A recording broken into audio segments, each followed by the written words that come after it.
Hello guys, শুভ দুপুর। আজকে কি বার বলো তো? শনিবার। আজকে আমাদের নিরামিষে আজকে খুব সিম্পল রান্না হয়েছে। এই যে গরম গরম ভাত,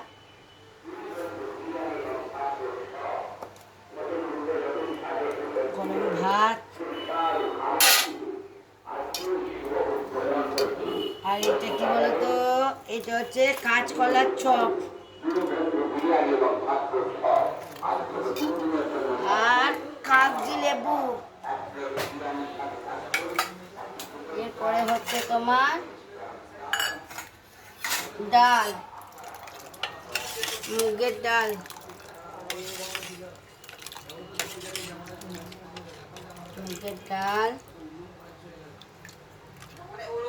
সবজি ডাল মুখে, আর আলু পোস্ত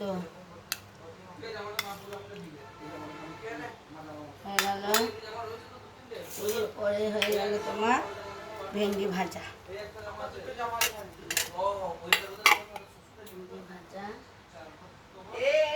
এরপরে হয়ে গেল দই।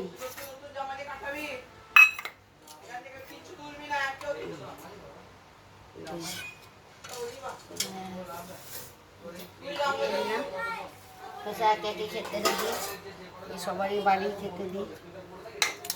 একজনকা বাড়া হলো, এখন 4-5 জনকা বাড়তে হবে। তোমরা সব খেয়ে নাও। হ্যাঁ, বাই।